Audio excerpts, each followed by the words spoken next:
Hello friend, तुसलाजी विद्रु Dixit channel में मैं ध्रुवकांत दीक्षित आज आपके साथ एक नए विषय पर चर्चा करूंगा।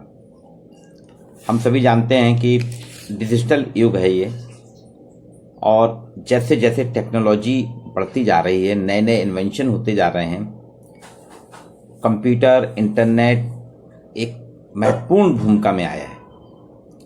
आज ऑनलाइन जो है, चाहे वो व्यापार के लिए हो, चाहे शिक्षण के कार्य के लिए हो, चाहे चिकित्सा सेवा के लिए हो, या अन्य किसी भी प्रकार की जितनी भी हमारी सेवाएं होती हैं, इन सभी सेवाओं में ऑनलाइन सर्विसेज एक महत्वपूर्ण आयाम हुआ है। ऑनलाइन अगर हमारे जीवन से समाप्त कर दिया जाए तो आप देखेंगे सामाजिकता हमारी समाप्त हो जाएगी। वर्क फ्रॉम होम की एक संस्कृति आई। कंप्यूटर, मोबाइल 4 दशक पहले विलासिता की वस्तु माने जाते थे, लग्जरी आइटम माने जाते थे। 4 दशक पहले की बात कर रहा हूं मैं। लेकिन इन 4 दशकों में भी पिछले दो क्या 1 दशक की बात करें, इतना ज़्यादा बदलाव, इतना ज़्यादा परिवर्तन हुआ कि मोबाइल, कंप्यूटर और इंटरनेट हर व्यक्ति की जरूरत बन गया है। हर व्यक्ति बिना कंप्यूटर, बिना मोबाइल, बिना इंटरनेट के नहीं रहता। पहले इंटरनेट को बहुत सरकारी सेवाओं में उपयोग किया जाता था, प्राइवेट में बहुत कम था। और जिनके यहाँ सिस्टम थे, कंप्यूटर थे, अगर उसमें इंटरनेट नहीं तो कहा जाता था आपका कंप्यूटर तो डिब्बा है। लेकिन आज आप देखिए, प्रत्येक के कंप्यूटर में, प्रत्येक के मोबाइल में इंटरनेट की सुविधा है। लेकिन ये ऑनलाइन का जो चलन इतना ज़्यादा बढ़ गया है, इसके कुछ अध्ययन हुए हैं, कुछ स्टडीज हुई हैं, उसमें पता चला कि धीरे धीरे अब ये एक साइड इफेक्ट के रूप में आ रहा है। इसके साइड इफेक्ट इतने ज़्यादा बढ़ रहे हैं कि एक एडिक्शन बन गया है, व्यसन बन गया है। जैसे नशा करते हैं ना हम, पान, तंबाकू, शराब का नशा, उससे भी ज़्यादा खतरनाक नशा जो है व्यसन के रूप में ऑनलाइन सर्विसेज या ऑनलाइन सेवाओं को लेना हो गया है। अभी एक सर्वेक्षण हुआ था, उसमें पता चला कि आपके जो नियमित काम है उसके अलावा सबसे ज़्यादा समय व्यक्ति कहाँ बिताता है? अपने कंप्यूटर और मोबाइल में। हर आदमी की ज़िंदगी में कंप्यूटर और मोबाइल की इतनी ज़्यादा घुसपैठ हो गई है कि इंटरनेट पे जाना उसकी एक आदत में शुमार हो गया है, रेगुलर। तो इसको कहा जा रहा है कि ऑनलाइन का रोग लग गया है लोगों को। मतलब एक व्यसन भी बना है, एक रोग भी लगा है। एक जानकारी के अनुसार वर्क फ्रॉम होम का जो दुष्परिणाम आ रहा है वो ये हो रहा है कि लोग अपने काम करने के बाद भी डिजिटल स्क्रीन से अपना लालच, मोह, माया नहीं छोड़ पा रहे हैं। काम करने के बाद भी फिर दूसरी साइट शुरू करके वो अपनी स्क्रीन पे ऑनलाइन रहते हैं। साइबर सिक्योरिटी नाम की एक कंपनी, उसकी नॉर्टन लाइफलॉक, उन्होंने एक दावा किया था। साइबर सिक्योरिटी की कंपनी नॉर्टन लाइफलॉक नाम की, उन्होंने एक सर्वे कर कहा है कि हर 3 में से 2 हिंदुस्तानी, अगर 3 में से 2 हिंदुस्तानी यानी 66% लोग 24 घंटे इंटरनेट पे रहते हैं। हमेशा इंटरनेट उनका ऑन रहता है, वो उसको यूज करते रहते हैं। एक तो महामारी की वजह से ऑनलाइन रहने की आदत बनी, हम सभी को सारा काम अपना ऑनलाइन करना पड़ रहा, तो कंप्यूटर, इंटरनेट का सहारा लेना ही पड़ेगा। इतने जो साइबर सिक्योरिटी कंपनी है नॉर्टन लाइफलॉक ने, उसने 1000 लोगों का अध्ययन किया। उसमें 82% ने कहा कि डिजिटल स्क्रीन के सामने बीतने वाला जो समय है बहुत ज़्यादा बढ़ गया है हमारा। पहले मुश्किल से कुछ मिनटों का समय होता था, लेकिन आजकल हमारा समय घंटों में 6-6, 8-8, 10-10 और कुछ लोगों का तो 12-13 घंटे से भी ज़्यादा समय ऑनलाइन में जा रहा है, डिजिटल स्क्रीन में। ये एजुकेशन और प्रोफेशनल काम के अलावा बाकी जो अन्य कामों में, जो कि एजुकेशनल और प्रोफेशनल काम नहीं करते, अगर आम हिंदुस्तानी को हम देखें तो वो 4 से 5 घंटे, देखिए कोई मामूली समय नहीं है, 4 से 5 घंटे ऑनलाइन गुजारते हैं। आम गृहिणियां अपने घर के काम करने के बाद फुर्सत के समय में मोबाइल ऑन करके उसमें फेसबुक, ट्विटर, व्हाट्सएप या जो साइट हैं, ऑनलाइन साइट्स हैं, उनको देखती रहती हैं, पसंद करती रहती हैं। अर्थात उनका भी 4 से 5 घंटे डिजिटल स्क्रीन के सामने समय बीत रहा है, जिसमें मोबाइल फ़ोन सबसे ज़्यादा, कि मोबाइल फ़ोन आपके पास 24 घंटे आपकी जेब में रहता है, आपके हाथ में रहता है। तो आप उसको जब भी फुर्सत में जरा सा भी समय मिला, खट से ऑन करके बैठ जाते हैं। हमारा 84% एक्स्ट्रा टाइम जो है लोगों का, सर्वे बता रहा है कि 84% एक्स्ट्रा टाइम लोगों का मोबाइल पे बीत रहा है। 84% लोगों को कहना है कि वो अपना एक्स्ट्रा टाइम जो रहता था लाइफ का, वो ऑनलाइन सर्विसेज या ऑनलाइन डिजिटल स्क्रीन पे बिता रहे हैं। ये कोरोना के बाद से तो हमारी निर्भरता ऑनलाइन में और ज़्यादा बढ़ गई है। जो काम हम ऑफलाइन भी कर सकते थे उनको भी हम ऑनलाइन ही कर रहे हैं। बहुत से काम हमारे रहते कि हम ऑफलाइन कर सकते हैं लेकिन हम लोग आना जाना करते थे, सब्जी लेने जाते थे तो रिलायंस फ्रेश से ऑनलाइन आ रही है, बिग बाज़ार से आ रही है, ये सब सामान जो है रिलायंस स्मार्ट है, कई ऐसे ऑनलाइन प्लेटफॉर्म खुल गए हैं जो आपके घर में सेवाएं को कर रहे हैं। आपके रोज़मर्रा के जीवन की जो खाद्य सामग्री वो भी पहुंचा रहे हैं। मोबाइल रिचार्ज करना, आप दुकान में जाते थे, सेंटर में जाते थे, अब मोबाइल से आप सब कुछ कर रहे हैं। तो बहुत से हमारे ऑफलाइन वाले काम हम ऑनलाइन कर रहे हैं। लोगों ने डॉक्टर से संपर्क करना दूर कर दिया, बीमारी में टेलीमेडिसिन ले रहे हैं। तो अब आज हमारे सामने जो महामारी के कारण ऑनलाइन एक महामारी को रोकने के लिए हुआ था, वो वास्तव में एक महामारी के रूप में ऑनलाइन सर्विसेज भी हो गया। तो हर व्यक्ति को ऑनलाइन और ऑफलाइन में एक सामंजस्य बनाना पड़ेगा, क्योंकि अगर आपने ऑन स्क्रीन और ऑफ स्क्रीन के बीच में, ऑन स्क्रीन ऑफ स्क्रीन के बीच में अगर बैलेंस नहीं किया तो उसके कारण आपके उसका स्वास्थ्य, आपके घर परिवार पे भी उसके परिलक्षण आने लगेंगे। ऑनलाइन का सबसे दुष्परिणाम जो पड़ रहा है वो वास्तव में क्या है, हमारे स्वास्थ्य पे। दुनिया में अधिकतर लोग इस बात को जानते हैं कि ऑनलाइन सर्विसेज से हमारा स्वास्थ्य पे असर आता है, आदमी निठल्ला हो जाता है, बैठा रहता है, मोटापा बढ़ता है, लेकिन फिर भी हम ऑनलाइन के अभ्यस्त होते जा रहे हैं। ये जो सर्वे की बात कर रहा हूँ इसमें 74% लोग खुद मानते हैं कि स्क्रीन के सामने समय बिताने से, अधिक से अधिक समय बिताने से उनके स्वास्थ्य पे असर आ रहा है, आंखों पे असर आने लगे हैं, आंखें चश्मा लगने लगा है, दिखाई विजन हमारा कम हुआ है, मोटापा बढ़ा है, आलस बढ़ा है। दूसरी चीज 55% लोग कहते हैं इससे उनके मानसिक स्वास्थ्य पर भी, मानसिक स्वास्थ्य पर भी असर हुआ है। 76% लोगों का कहना है कि अब वो स्क्रीन की जगह दोस्तों के साथ समय बिताने की कोशिश कर रहे हैं। 76% लोग अब वापस ऑफलाइन में आ रहे हैं कि हम अपने दोस्त मित्र मंडली के साथ समय बिताएं, क्योंकि ऑनलाइन में हमारी दिनचर्या बिगड़ रही है। कई विभिन्न प्रकार की बीमारियों के हम शिकार हो रहे हैं। ऑनलाइन में अधिक से अधिक समय देने के कारण सेहत से जुड़े खतरे के साथ साथ साइबर खतरा भी बढ़ गया है।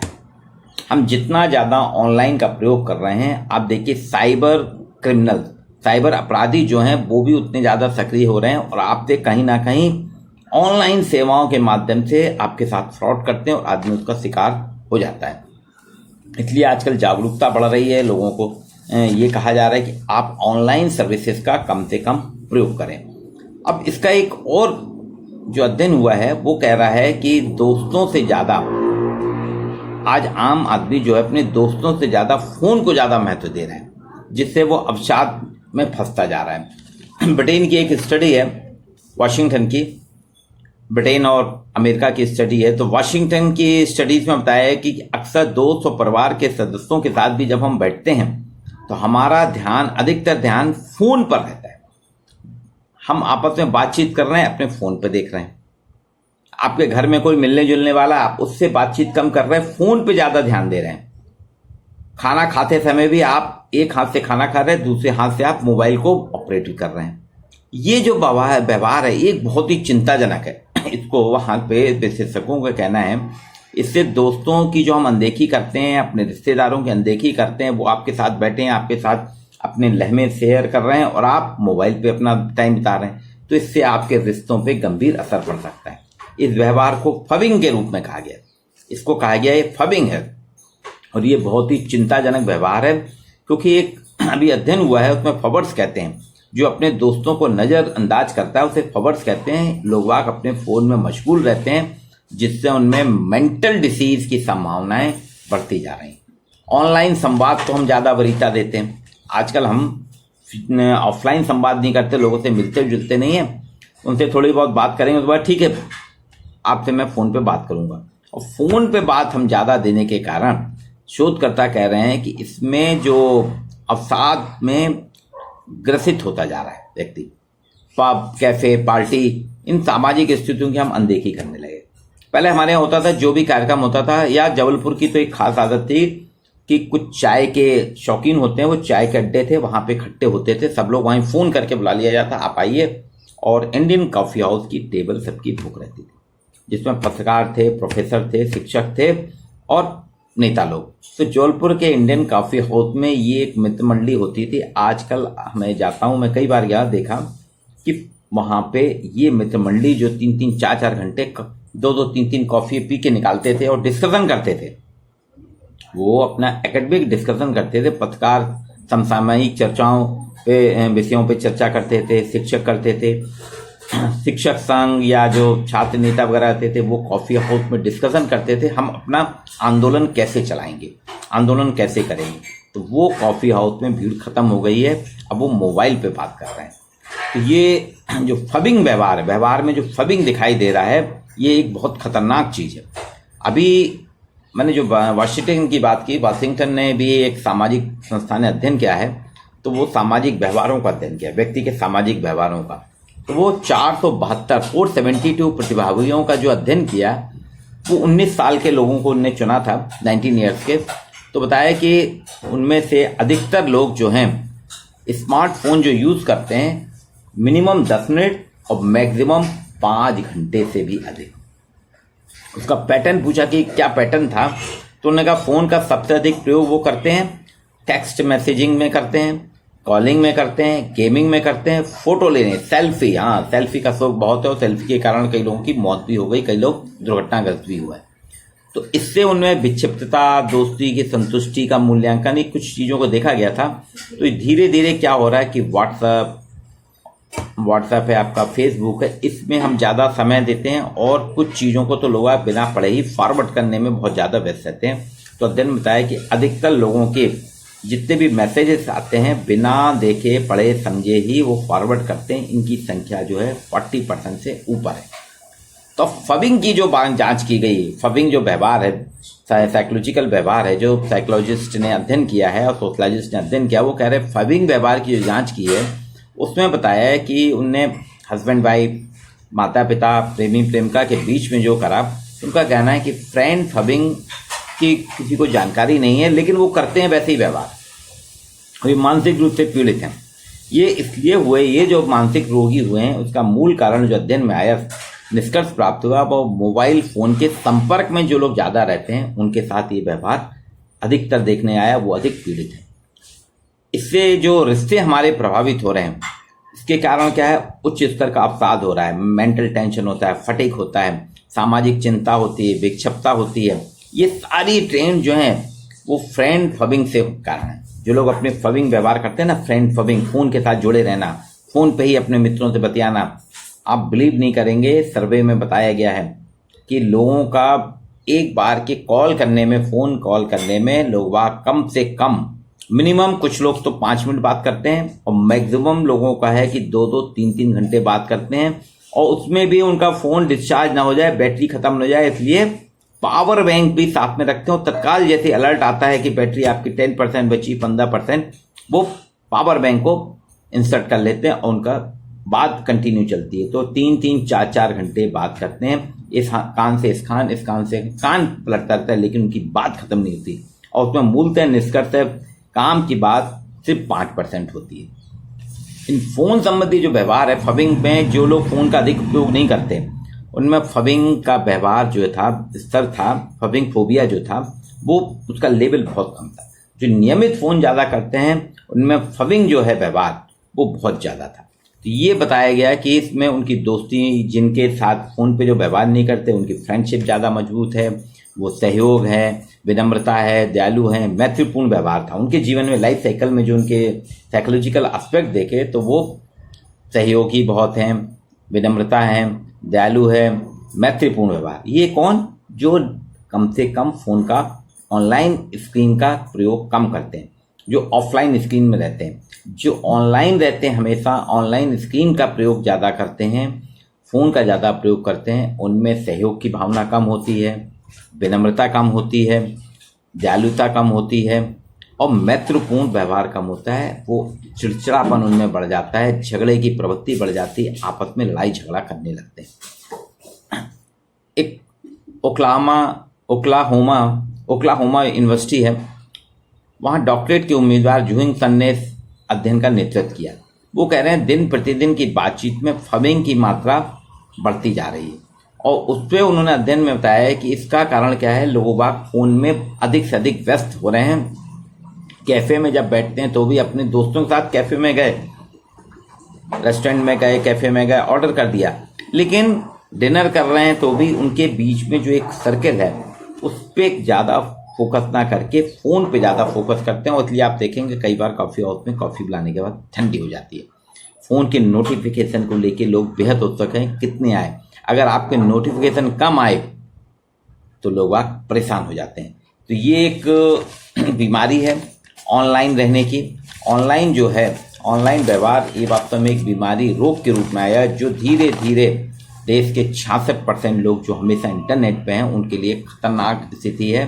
वो डिजिटल दुनिया का प्रचलन हो रहा है, ये एक डिजिटल चुनौती है, ये डिजिटल चैलेंजेस है जो आपको बीमार भी कर रहा है, मानसिक रूप से बीमार कर रहा है, शारीरिक रूप से बीमार कर रहा है, आर्थिक रूप से बीमार कर रहा है। और इसी में जो अधिक से अधिक ऑनलाइन रहते हैं वही साइबर क्राइम के शिकार हो रहे हैं। तो ऑनलाइन का जो रोग लगा है, कोरोना का असर है, साइड इफेक्ट है, क्योंकि आपकी सारी सर्विसेज ऑनलाइन हो गई। तो मेरा कहना है कि हमको अपने ऑनलाइन स्क्रीन से ऑफलाइन स्क्रीन की ओर बढ़ना पड़ेगा, ऑनलाइन से ऑफलाइन आना पड़ेगा, तभी हमारा जीवन सुधर सकता है। आज के लिए इतना ही।